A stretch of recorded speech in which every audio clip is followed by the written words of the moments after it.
মুহাম্মদ সাল্লাল্লাহু আলাইহি ওয়াসাল্লাম মদিনায় তার খালার ঘরের ভিতরে আরাম করতেছিল। হঠাৎ তিনি চোখ খুলে মুচকি হাসতে থাকেন। তার খালা উম্মে হারাম নবী করিম সাল্লাল্লাহু আলাইহি ওয়াসাল্লামকে জিজ্ঞাসা করলেন, আপনি কেন হাসতেছেন? রাসূল সাল্লাল্লাহু আলাইহি ওয়াসাল্লাম বললেন, আমাকে একটি স্বপ্ন দেখানো হয়েছে যেখানে আমার উম্মতের কিছু লোক যুদ্ধের জন্য সমুদ্রে এমনভাবে যাচ্ছে যেমনভাবে বাদশাহ তার সিংহাসনের উপরে বসে থাকে। এটা শুনতেই তার খালা উম্মে হারাম বলে ওঠে, ইয়া রাসূলাল্লাহ, আপনি দোয়া করুন যেন আমিও ওই দলে শরিক থাকতে পারি। তখন রাসূল সাল্লাল্লাহু আলাইহি ওয়াসাল্লাম তার উত্তর দেয়, আপনি ওই দলে অবশ্যই শরিক থাকবেন। রাসূল সাল্লাল্লাহু আলাইহি ওয়াসাল্লামের ওফাতের পর হযরত ওমর রাদিয়াল্লাহু তাআলা আনহুর জামানায় মুসলমান পৃথিবীর সবথেকে বড় সুপার পাওয়ারফুল হয়ে গিয়েছিল, আর মুসলমানদের সৈন্য উত্তর দক্ষিণ সর্বদিকে ছড়িয়ে পড়েছিল। কিন্তু তারপরেও মুসলমানদের সবথেকে বড় একটি দুর্বল দিক ছিল, আর সেটা হলো সমুদ্রপথ। রোমান এম্পায়াররাও বারবার এই পথ দিয়েই মুসলমানদের উপরে হামলা করে থাকত, কেননা তখন পর্যন্ত মুসলমানদের কাছে কোনো নৌবাহিনী ছিল না। এই কারণেই তার জামানায় তার এক গভর্নর মুয়াবিয়া রাদিয়াল্লাহু তাআলা আনহু হযরত ওমর রাদিয়াল্লাহু তাআলা আনহু এর কাছে একটি চিঠি লেখেন যে এখন সময় এসে গেছে মুসলমানরা তাদের শক্তিশালী নৌবাহিনী তৈরি করুক। কিন্তু হযরত ওমর এমনটি করতে পুরোপুরি নিষেধ করে দেয়, কেননা এই সমুদ্রেই গত ৭০০ বছর ধরে রোমান এম্পায়ারদের শাসন ছিল, আর তাদের কাছে পৃথিবীর সবথেকে বড় নৌবাহিনী ছিল। রোমান এম্পায়ারদের কাছে ১,০০০ যুদ্ধজাহাজ ছিল, যার কারণে এই পুরো সমুদ্রকে রোমান সমুদ্র বলা হতো। যার মোকাবেলায় ছিল মরুভূমিতে থাকা কিছু মুসলমান, আর তাদের কাছে সমুদ্রের মধ্যে যুদ্ধ করার কোনো অভিজ্ঞতা ছিল না। কিন্তু যখনই হযরত ওমর রাদিয়াল্লাহু এর পর মুসলমানদের নতুন খলিফা হযরত ওসমান গনি রাদিয়াল্লাহু তাআলা আনহু ক্ষমতায় আসলেন, তখন উনি হযরত মুয়াবিয়া রাদিয়াল্লাহু তাআলা আনহুকে, যিনি হযরত ওমর রাদিয়াল্লাহু তাআলা আনহু একটি ছোট এলাকার গভর্নর ছিল, হযরত ওসমান রাদিয়াল্লাহু তাআলা আনহু এসে তাকে পুরো শামের গভর্নর বানিয়ে দেয়। তখন হযরত মুয়াবিয়া রাদিয়াল্লাহু তাআলা আনহু হযরত ওসমান রাদিয়াল্লাহু তাআলা আনহুয়ের কাছে ওই একই চিঠি আবারও পাঠায়। কিন্তু হযরত ওসমান এবার তাকে জবাব দেয় যে যখন তোমাকে হযরত ওমর রাদিয়াল্লাহু তাআলা আনহু তোমাকে নৌবাহিনী তৈরি করতে বাধা দিয়েছিলেন, ঠিক তখন আমি তার পাশে দাঁড়িয়েছিলাম, মানে হলো তোমার এখনও নৌবাহিনী গঠন করার অনুমতি নেই। কিন্তু হযরত মুয়াবিয়া বারবার খলিফা ওসমানের কাছে নৌবাহিনী তৈরির অনুমতি চেয়েছিলেন, যতক্ষণ না তিনি একটি চিঠিতে লিখেছিলেন যে রোমান সাম্রাজ্যের এই সাইপ্রাস আমাদের এত কাছে যে আমরা সেখানে কুকুলের ঘেউ ঘেউ শব্দ শুনতে পাই। এটি কেবল একটি উদাহরণ যা হযরত মুয়াবিয়া দিয়েছেন, আসলে কুকুরের শব্দ সেখান থেকে পৌঁছাতে পারে না।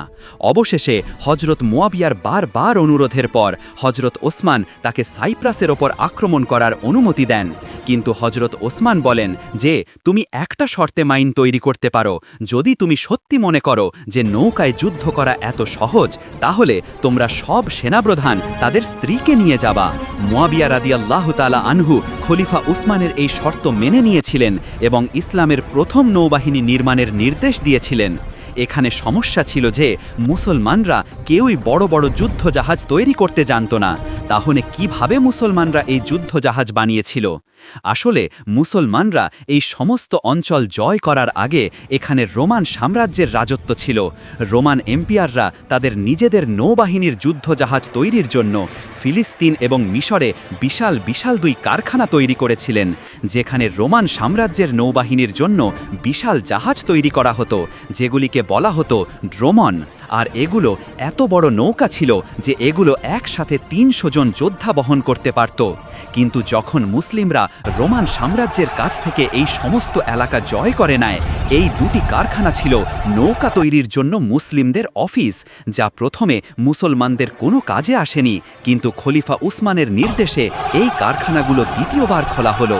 আর মুয়াবিয়ারা খ্রিস্টান ইঞ্জিনিয়ারদের ডেকে বললেন, এখন রোমান সাম্রাজ্যের নয়, আমাদের জন্য যুদ্ধ জাহাজ তৈরি করো।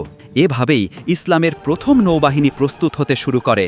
যখনই কিছু যুদ্ধ জাহাজ তৈরি হয়ে গেল, তখন খলিফা ওসমানের নির্দেশ অনুসারে হজরত মুয়াবিয়া এবং তার সেনাপতিরা তাদের স্ত্রীদের নিয়ে সাইপ্রাস জয় করার জন্য প্রস্তুত হয়ে যায়। এবার এখানে একটা খুব মজার বিষয় হলো, হজরত মুয়াবিয়ার সেনাপতিদের মধ্য থেকে একজন সেনাপতির স্ত্রীর নাম ছিল উম্মে হারাম রাদিয়াল্লাহু তাআলা আনহা। এই সেই উম্মে হারাম যিনি নবী সাল্লাল্লাহু আলাইহি ওয়াসাল্লামকে অনুরোধ করেছিলেন যে তিনি যেন আমারও এই সেনাবাহিনীতে যোগদানের জন্য প্রার্থনা করেন। নবী সাল্লাল্লাহু আলাইহি ওয়াসাল্লাম উত্তরে বললেন যে তিনি অবশ্যই এই সেনাবাহিনীতে থাকবেন, ঠিক যেমন মুসলিম সেনাবাহিনী সাইপ্রাস শহরের বিরুদ্ধে যুদ্ধ করেছিল। সাইপ্রাসের সমস্ত মানুষ মুসলমানদের কাছে আত্মসমর্পণ করে। এটি ছিল ইসলামী নৌবাহিনীর প্রথম বিজয়। কিন্তু মুসলমানরা এখানে পৌঁছানোর সাথে সাথে উম্মে হারাম তার ঘোড়া থেকে পড়ে শহীদ হন। আজও সাইপ্রাসে তার কবর আছে। তুরস্কে তাকে হানা সুলতান নামে স্মরণ করা হয়। এরপর পরবর্তী 4 বছর ধরে সাইপ্রাস মুসলিমদের নিয়ন্ত্রণে ছিল। কিন্তু 4 বছর পরে যখন মুসলিম নৌবাহিনীতে জাহাজের সংখ্যা আরও বৃদ্ধি পায়, হজরত মুয়াবিয়া এই সমস্ত জাহাজ নিয়ে রোমান সাম্রাজ্যের রাজধানী ইস্তাম্বুলের দিকে আরও এগিয়ে যান। বলা হয় যে মুসলমানরা ছিল মানব রাজধানী। তারা এত কাছে এসেছিল যে মুসলিমরা রোমান সম্রাটের কেল্লা নিজের চোখে দেখতে পাচ্ছিল। তারা দুর্গের দিকে তাকিয়েছিল এবং রোমান রাজা কনস্ট্যান্স মুসলিম সেনাবাহিনীর দিকে তাকিয়েছিল। মুসলিমরা রোমান রাজধানী আক্রমণ করার জন্য প্রস্তুত ছিল, কারণ তারা জানত যে আল্লাহর রাসূল সাল্লাল্লাহু আলাইহি ওয়াসাল্লামের একটি হাদিস রয়েছে যে মুসলিম সেনাবাহিনী প্রথমে রোমান রাজার শহর আক্রমণ করবে তারা জান্নাত পাবে। হজরত মুয়াবিয়া রাজধানীর দিকে অগ্রসর হতে শুরু করার সাথে সাথেই তাকে জানানো হয় যে সাইবেরিয়ায় মুসলমানদের বিরুদ্ধে বিদ্রোহ হয়েছে। এই কথা শুনে হজরত মুয়াবিয়া রাদিয়াল্লাহু তাআলা আনহু রোমান রাজধানী আক্রমণ না করেই তার পুরো সেনাবাহিনী নিয়ে সাইবেরিয়ায় ফিরে যান এবং আবার সাইবেরিয়া জয় করেন। কিন্তু এবার মুসলিম সেনাবাহিনীকে তরবারি হাতে তার অধিনায়কের এত কাছে দেখে রোমান রাজা আর সহ্য করতে পারলেন না এবং তিনি সিদ্ধান্ত নিলেন যে এখন আমি এই মুসলমানদের রোমান নৌবাহিনীর আসল শক্তি দেখাবো, যাতে তারা জানতে পারে সমুদ্রে থেকে যুদ্ধ করা কেমন। এরপর রোমান রাজা কনস্ট্যান্স নিজেই 500 যুদ্ধজাহাজ ড্রমন্স নিয়ে খেলাফত আক্রমণ করার জন্য রওনা হন। এই জাহাজগুলো 3 রাত ধরে ভ্রমণ করেছিল এবং দ্রুত মুসলিমদের দিকে এগিয়ে যাচ্ছিল। কিন্তু যখনই এই 500 জাহাজ সাইবেরিয়া তীরে পৌঁছালো, তারা অবাক হয়ে গেল যে 200টি মুসলিম যুদ্ধজাহাজ ইতিমধ্যেই তাদের জন্য অপেক্ষা করছে, কারণ রোমান সম্রাটের আক্রমণের খবর প্রথমে খলিফা উসমানের কাছে পৌঁছেছিল।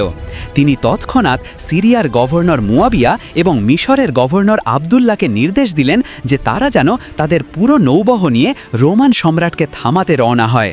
এখন এই 2 সেনাপতি তাদের 200 জাহাজ নিয়ে রোমান নৌবাহিনীর সামনে দাঁড়িয়েছিল। মিশরের গভর্নর আবদুল্লাহ বিন সাদের জাহাজ মুয়াবিয়ার চেয়ে বড় ছিল, তাই এই যুদ্ধের প্রধান সেনাপতি আবদুল্লাহ বিন সাদ ছিলেন।